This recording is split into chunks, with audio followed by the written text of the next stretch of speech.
Okay. Good afternoon, ladies and gentlemen. It's my great pleasure privilege. All right.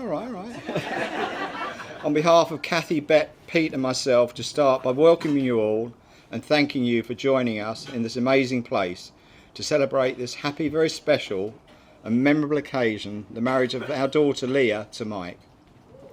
It is great to see so many friends here and have Mike's family together with ours today. I would like to say a special thanks to those of you who have travelled long journeys. I know it means a lot to Mike and Leah. I should probably make you aware of the very start that I lack practical experience as a speaker. Having spent 42 years, shut up Meady, 42 years of my life living with my wife, 3 daughters and dogs. There's been very few opportunities I've been allowed to speak, let alone actually listen to. However, today is my chance. Leah, your mum and I are aware just how blessed we are to have you in our lives. You know how much we love you and how we are proud of you and the loving, successful young lady you have become. It doesn't seem that long ago that Leah was born, and here we are today at her wedding. It has been an absolute joy to watch a very talkative, extremely inquisitive little girl blossom into a very beautiful, clever, loving and caring young lady that it was my privilege to escort down the aisle today. As many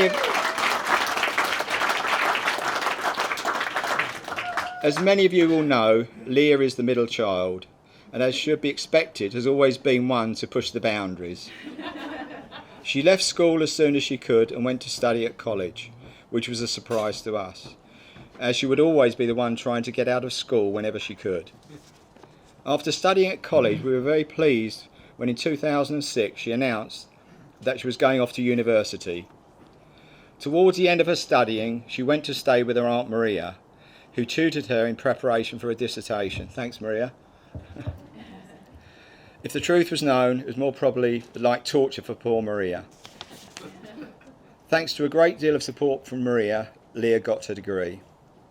Her graduation day was again a very proud time for Kathy and myself.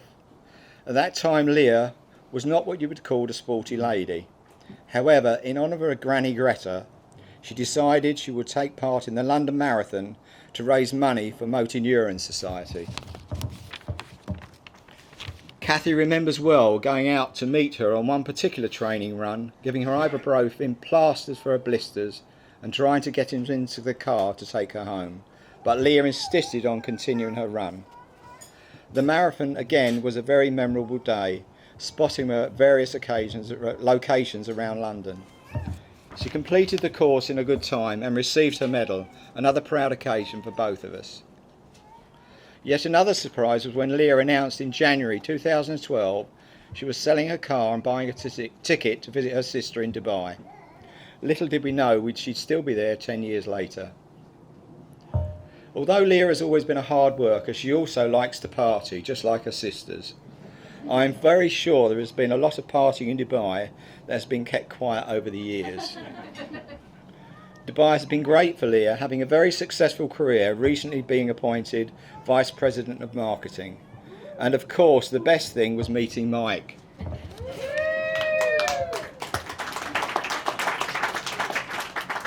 Over the years, we've enjoyed some great times in Dubai and have some wonderful memories of our trips. I'm sure we will make a lot more memories. When you are a parent, the greatest thing you will ever have in your life is your children.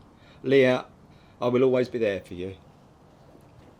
Every father worries about their daughters finding the right man, wishing and hoping they find someone that will make them happy, cherish and look after them forever.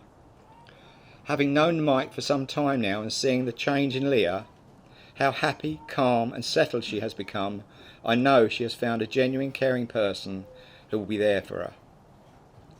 They are a perfect match. However, I would just like to add, I did have some concerns because Mike called me to say he was going to pop the question while they were on holiday in New York last Christmas. I was expecting Leah to call from New York with the news. However, as the days went by, the call never came. I started to think things had not gone to plan. It was only when they arrived home that she announced the news. I was very relieved, to say the least. Mike, Kathy and I are both so very happy that Leah met you, someone who we are pleased to have in our lives for the future, and we can now call our son-in-law. Hopefully it will not be too long before they move back to the UK, and Mike will be able to give me some tips on how to put a hole in one. I really mean to say how to play golf, actually, Mike, after yesterday, which I understand he's been perfecting quite well. Beth and Pete, your son is an absolute credit to you both. Congratulations, and thank you, Mike, for making my daughters very happy. Ladies and gentlemen, I would just like to thank you once again for all coming today. It is not often that we can get together and the family like this. I hope you all have a great evening. It is now my honour to propose a toast to the happy couple. Here is to the past for all that you have learnt. Here is to the future, all that you have to look forward, and the memories you will create together. Please join me in raising your glasses in a toast to a long, happy, healthy future together, filled with fun and laughter. So can I please ask you to stand and raise your glasses to Mike and Maria, the bride and groom. Blah, blah, blah. Mike and Leah. Cheers, kids. Cheers.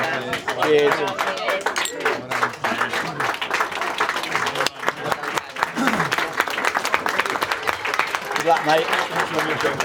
Here you go.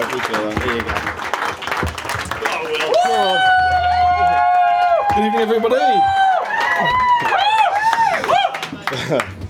Okay, look, I'm not one for much for public speaking, but I'll try and keep this as short as possible and get back to celebrating, eating and drinking, which is, I think, what most people are here for. So this speech is mainly about the thank yous, but potentially I have a couple of little stories that I'll throw in as well. First and foremost, I'd of course like to thank my beautiful wife, Leah. Who'd have thought me married, honestly. Leah, thanks for being amazing. Folks, what you probably don't know is Leah is responsible for all of this today. I had absolutely nothing to do with it at all. This is actually the first time I've been to the venue. You wouldn't believe it. But look, she arranged this all from overseas, all from Dubai, so it's an incredible feat that you've done it. I'm sure you're asking why I didn't help. Useless, quite frankly. With the thank yous, I'd obviously like to thank her sisters, Georgie and Tash, who are also maids of honour today. Her bridesmaids, Natalie and Tonya. You guys all look beautiful, by the way. Thank you for looking after Leah in the run-up to today, and I'm sure you'll all be there to support her in the future as well. So a big hand for you guys as well. To my best men, Jamie, he's flown in from Hong Kong. Hong Kong is still got quarantine, so he's left his wife, his child, to do a 3-day quarantine and a 5-day quarantine on the way back just to be here today. So thank you, that means the world to me. Mike's flown in from Sydney. So between the two of them, there is 16,000 miles that they've travelled to be here for the course of 3 days. So it means absolutely well to me, thank you.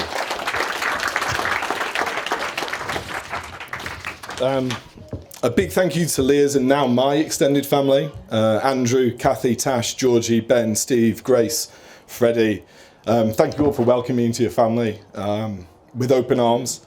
It's been a pleasure getting to know all of you the last few years, and I can't think of a better family to join. To my family and now Leah's extended family, my mum, dad, Andy, Trevor, Gabriel, Michael, thank you for welcoming Leah into the family as well. It's been absolutely incredible. Very lucky to have you all. To our family and friends who have made it today's a special occasion, even with the COVID restrictions, as I mentioned. You know, we've got people from Hong Kong, Sydney, Dubai, Jamie, Lucy and Ross that came from Dubai, Paul, from Canada even, Jack and was flown in from Canada as well. A special mention to my grandma Jean, who turned 95 a few weeks ago, and although she couldn't make it today, she watched it on the webcam on their iPad this afternoon, so I know she didn't wish she would be here as well. Now, to all of you who have been married and are planning a wedding in the near and distant future, weddings are a paid per head price. So I'd like to take a special mention to those people that didn't attend today and thank them for not coming. So thank you. And finally, on the thank you front, a special mention must go out to my ever-thinning and failing hairline, which is literally hung on by the skin of its teeth to get me through to today. Now, if you hadn't had the pleasure of meeting my dad and Steve, you'll know the future is not bright on the Wilson front from a head of hair perspective.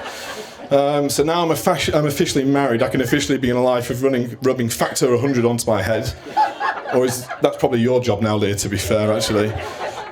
Or wearing a hat when venturing outside for only a few minutes. So I've got that to look forward to. Thankfully, if Leah and I are lucky to have a child or two and one of them happens to be a boy, there's always hope, because Andrew's got a fantastic head of hair. So we won't look like a bunch of hard-boiled eggs that the Wilsons are at the moment as well. I won't keep you much longer, but I've got a couple of little stories that I thought I'd try and tell. To be honest, I have 2 cut-off points in the speeches. That's one of them, and this is the other one as well. So one about how Leah and I met, and another about that shows our love and why we love each other, I suppose. So firstly, how did we meet? We met on the World Wide Web. That's right, internet dating. To be precise, I googled and ordered a Russian mail-order bride, and just a few days later I received a blonde I was expecting. However, she turned out to be from Essex. Born in Harlow, to be precise. Computer must have had a virus that day. Not strictly true, but we met on Tinder. So best swipe right of all time, quite frankly. So very happy about that.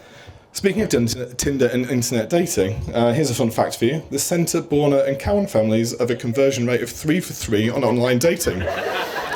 So if there is not a Tinder or Bumble sponsorship deal in the works somewhere, I'd be truly shocked. Okay, now a short story about why we love each other, I think, anyway.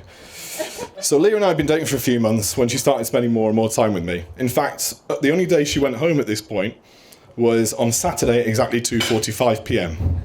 to get clothes for the following week.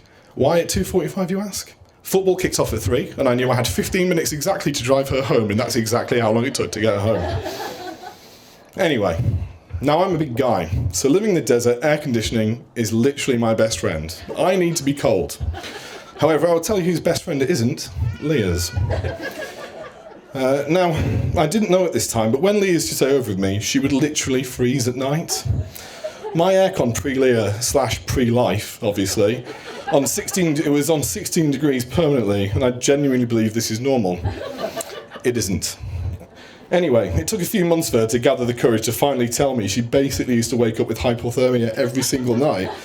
And those lovely cuddles I used to wake up in the morning were in fact not cute, they were actually a survival technique. She had essentially turned into Bear Grylls at night to survive. Now, shocked by this, I felt terrible. She begged me to deal with the air conditioning situation. So, of course, I listened to her request, I understood where she was coming from, and I ultimately did the gentlemanly thing. Turn the air conditioning down, you may think? Nope, I got her a blanket. So the air conditioning remained on and at 16 degrees. So that night, to really prove her point as to how cold she was and how much she was struggling, even though I got her an additional blanket, I may say, I felt her cuddling behind me. Not understanding her intention, I started to think, hello, what's happening here? This looks potentially promising. But no, I was not getting lucky. Earmuffs, Andrew. This was not the aim of this spooning, it was to prove a point. And that point was just to show how cold she was, and in particular how cold her nose was, which to my shock was basically an ice cube. So she pulled me close and proceeded to poke my back with her ice-like nose, and I literally jumped out of bed. It was freezing, I felt terrible. So at this point I knew I had to compromise in the right way. So I got her another blanket. She's now got 2 blankets. We also, and I promise you this is not a joke, this actually happened, we explored the possibility at one point of ordering a willy warmer from Amazon as a nose cover for her to get through the cold nights in Dubai, in the desert. This is a Google search I have, by the way. We did this. So Leah to this day is literally the only person in Dubai who goes to bed with a hot water bottle and 8 duvets and it's 45 degrees outside. And she remains with me. You tell me if that's not love right there. Or stupidity. Anyways, always a very fine line. Look, but those things aside, I wanted to say again how lucky I am to have found you, Leah. While I am not naive enough to believe that every day will be perfect, I know that we have and always will navigate through issues together as a team, and I wouldn't want to do that with anyone else. I love you. I'm delighted to call you my wife, and see what our future holds.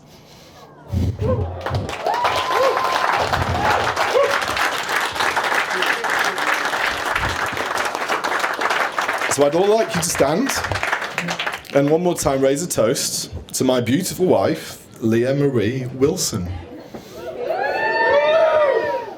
Thank you very much, everybody. So I'm going to hand over to Jamie. He's the one with the pressure and the jokes. And I hope you enjoy the rest of your day. Well done, mate. That's too funny.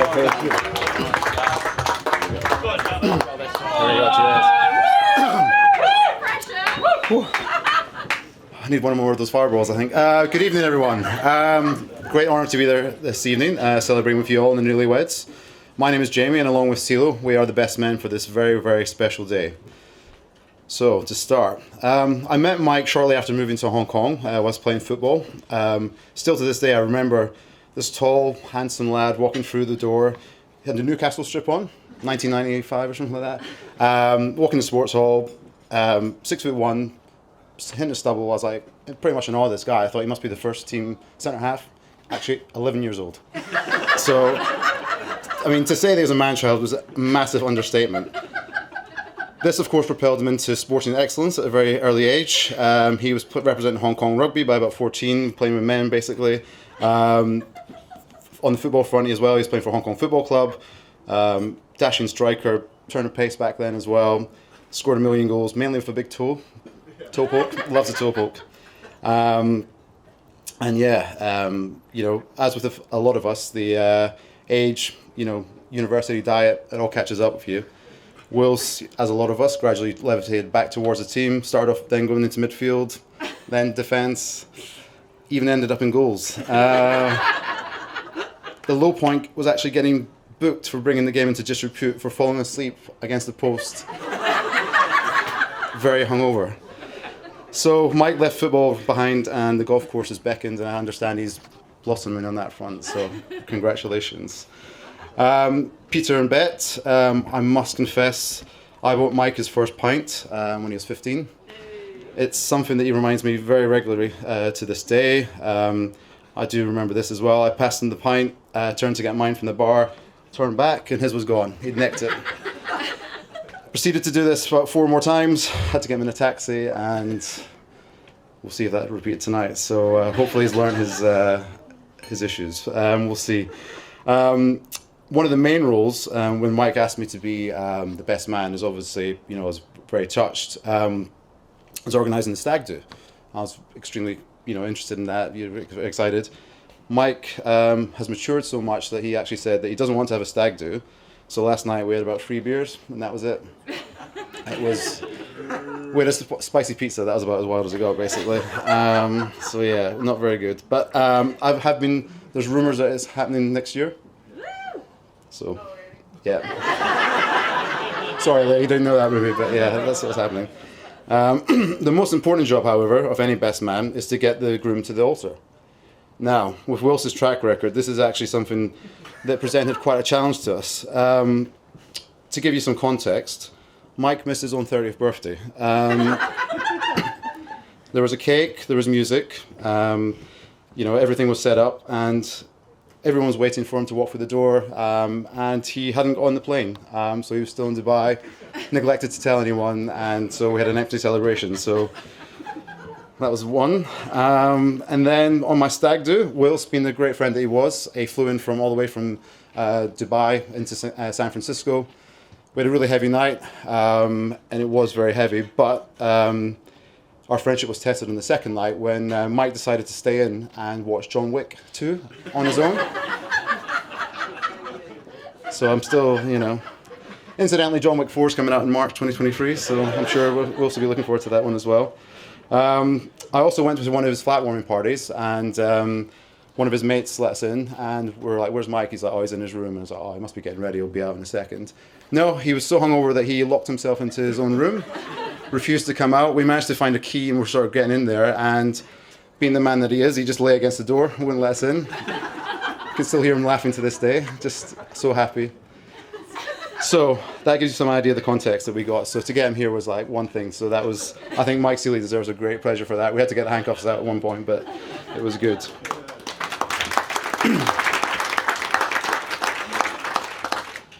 So when Wills moved to Dubai, that's actually seen him really blossom in a lot of ways, some of which we'll get into later. But his career is actually going from strength to strength, which is very impressive considering this is a man who, when he was at Goldman Sachs, he bought a telephone for his desk that actually also doubled up as a goldfish bowl.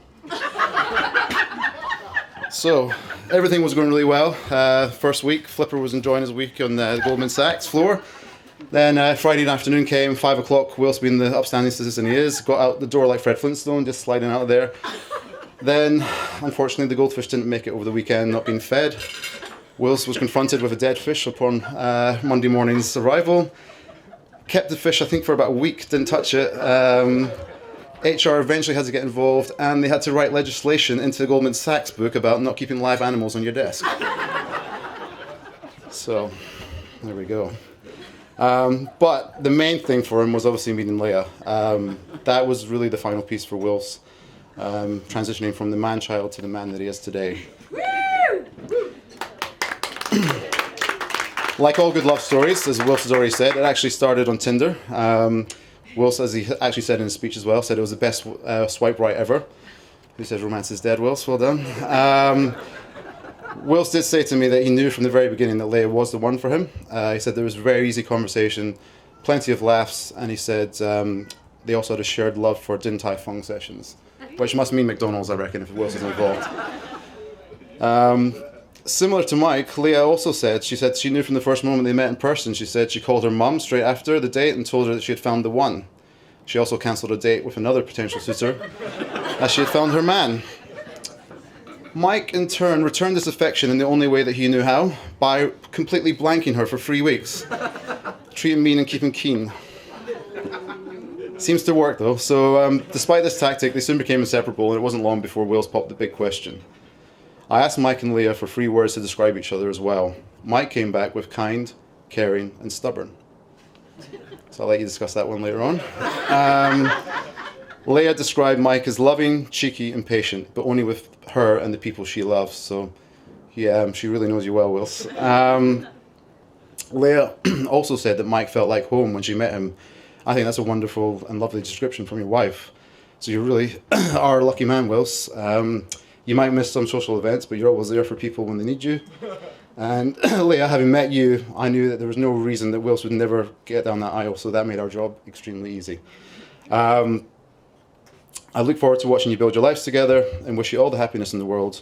May you both swipe right at all of life's highs and lows together. So everyone, please be upstanding. And raise your glass to Mike and to Leah.